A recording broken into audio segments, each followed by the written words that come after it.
I want to welcome to the Actionable ESG Talks series brought to you by AKFI, the Actionable Knowledge Foundational Institute, the world's first non-profit industry consortium committed to bridging the gap between ESG, sustainability, and digital transformation. The Actionable ESG Talk series brings together great minds to discuss the current state and the future of ESG, sustainability, AI, and digital transformation. I'm delighted to be here with our guest, Gabriel Toomey. Hello, Gabriel. Very nice to be here again. Thank you, Manuel. Just want to introduce quickly our speaker today. Mr. Toomey is an award-winning sustainable finance research manager who has worked for over 20 years as sustainable finance research manager, advising more than 200 corporations, NGOs, and governments. He has led the deployment of more than $3 billion in sustainable finance. He is a member of various scientific and financial technical committees, including the SNNP Sustainable Finance Scientific Council, well-published author of over 100 thematic investment reports addressing sustainability. So frequent global speaker, over 100 events in the past 3 years alone. He is also a teacher. He taught at a professor at Johns Hopkins University since 2016. Political appointee to various Washington, D.C. I'm not going to hold it against him. Regional Urban Planning and Climate Advisory Commission advising on climate change, environment, energy, and air quality issues impacting over 5.5 million people. Former Herb Institute, NSH MBA, and consortium fellowship recipient. So welcome again. And without further ado, I'd like to ask you the first question, and we are on 2025 calendar already. What are your thoughts on current sustainability, ESG, and digital transformation trends in general, and especially in sustainable finance? And to start, maybe you can define the sustainable finance for us. Well, it's a great question. And welcome, everybody. It's nice to see you again. It's also really enjoyable because many of you do reach out, and we end up having conversations afterwards. And it's core to our work at Responsible Alpha. At Responsible Alpha, our sole goal is to help and partner with institutions and organizations globally on their transition to a net positive economy by 2050. So we'll work with any institution or organization globally that wants to make that transition. And what we focus on is sustainable finance. And sustainable finance has various definitions. The definition for today that we're going to think about is that it's a set of practices and standards and regulations and products that pursue financial returns alongside environmental, social, and governance criteria. So if you think of 3 circles, it's not exact here. You think of a large circle with sustainable development goals, and inside that you have climate, which mostly overlaps, but there's some overlap where there's some climate criteria that don't match with the SDGs. Okay. And then within the Sustainable Development Goals itself, it's a very small set of criteria called ESG. Sustainable finance covers the large circle, climate's a smaller circle, and ESG is a very specific circle. Okay, so that's what we're talking about sustainable finance. I hope that makes sense. It does, and actually you projecting a unique view on how finance and ESG work. Thank you for sharing the big picture first. Yeah, you're welcome. Because ESG, as we know, or is not, well, those of us who have been in this business for 20 years, et cetera, are aware of this, but not everybody knows. It's an acronym that was created in 2004, yet it has 3 pillars, E, S, and G, and in those pillars are metrics, specific metrics that are replicable and useful in markets around the world, and some of them are more than 200 years old. Wow. Exactly. For example, the 1811 New York State corporate law required businesses in New York to report annually the number of the members of their board, Okay. which is a Interesting. common G metric. That's from 1811, so 213 years. So it's difficult and challenging to separate economic development over the last 200 years from these underlying ESG, which is non-financial data that inform decision making. And Very so interesting. it's absolutely fascinating. Yeah. So when you think about trends for this next year, right? We see a lot of trends in politics.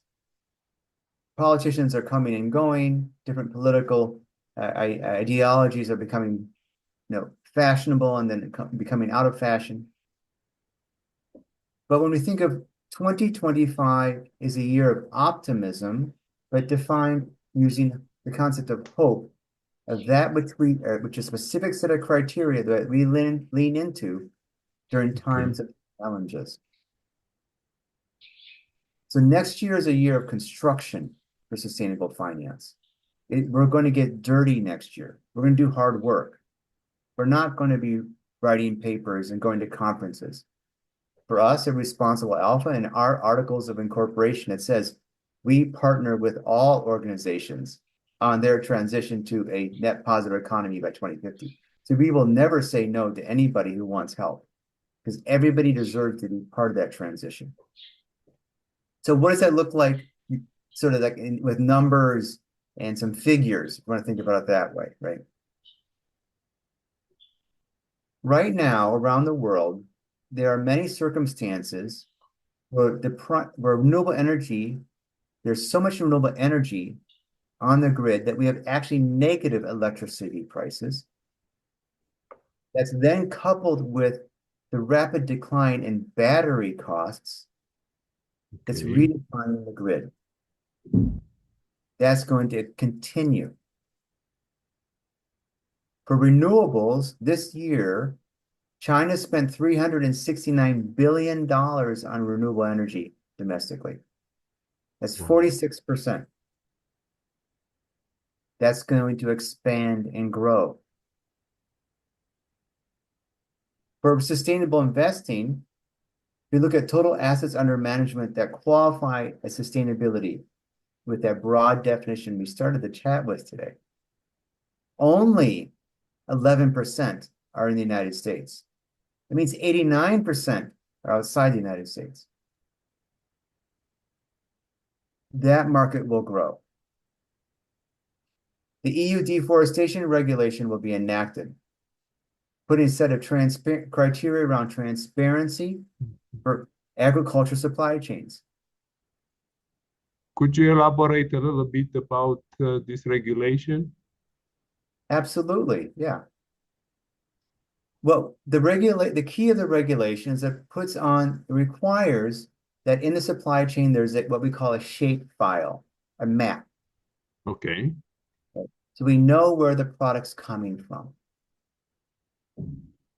Because in many cases, but not all cases, it is common in most supply chains, there's illegal products going through the supply chain. I live in a European country where we're very proud of our wine. We're very proud of our food. I live in Austria. Yep. And we're very proud of ethically sourcing our food and our wine. We want to ethically source our food when it comes from Brazil and Indonesia. It's equally important. Why do we have one criteria for ethically sourced food only for Austria, but not for Brazil and Indonesia? If we believe in equity and want to have a sustainable world, there needs to be sustainable supply chains. So that's an exciting development. Corporations will say costs too much money, yet many corporations have come out in support of the EU deforestation regulation. Nestle, Unilever, Mars, and others. So this is where you want to be on the side of progress and transparency of information. And you'll see that there's going to be a lot of positivity coming out of the EU deforestation regulation. And I would like to reinforce, because that's not visible on this side of the ocean, of the pond, the way I call it, that the fact US companies are directly doing business in Europe as much as European companies, as much as non-Latin American companies and so on, Asian companies. They all have to submit to the local laws where they work, where they realize revenue. So that's, I think, an important point. And I won't mind if you reinforce it for our audience, because they think this is a European Union problem or a German problem specifically, because the German laws are a little bit more tighter. So I'm sure you can tell us a little bit more how companies need to reinforce it if they operate in Europe, or they have to leave the European theater. That's correct. Whether it's deforestation risk or labor criteria, there needs to be more of an equitable planet, an equitable economic system that supports businesses to grow, to meet the challenges of today. Not all businesses will succeed. That's the nature of life, which is good. But we need that equitable model. For example, the maquiladores, it's the name of the individuals who work at the factories in the Rio Grande River Valley on the Mexican side next to Texas. Their salaries are often 5% of the equivalent in the United States. They often work in horrible working conditions. So when the French enacted their labor supply chain law, it requires ethical labor practices in the supply chain. That's very important. I want to pay, because I choose to live by my ethics. I want to pay the right price for the food and services, for the food and products and services that I consume each day. Not the price that's based on forced enslaved labor. So this is another policy that's being enacted in Europe, which is very positive. So what is happening in Europe alongside the carbon border adjustment mechanism and the requirement next year that International Maritime Organization will start to have a climate mitigation mechanism that will both support clean ammonia and other clean fuels as replacement fuels, and have an offsetting framework. Then we also have in aviation that 2% of flights in Europe need to use sustainable aviation fuel. We're beginning the transition of the hard to abate sectors. Right? That's what's happening. We have a lot of momentum, as I mentioned earlier, on renewables around the world. And even in the current with the new administration coming in the United States, the Bloomberg New Energy Finance forecasts that 83% of the emissions reductions calculated under the Inflation Reduction Act will still occur, because 92% of the money that's been spent in the Inflation Reduction Act are in 10 Republican states. 92% of that money. Texas, South Carolina, North Carolina. So if I'm a politician, do I go home and argue that we're cutting the funding for the jobs that have been created in my state? That's going to be a very difficult sell. That's why 18 Republican senators in August of 2024 wrote a letter in support of the Inflation Reduction Act. Interesting, very interesting. Definitely the US politics are state by state and local. I would like to also maybe go a little bit on the side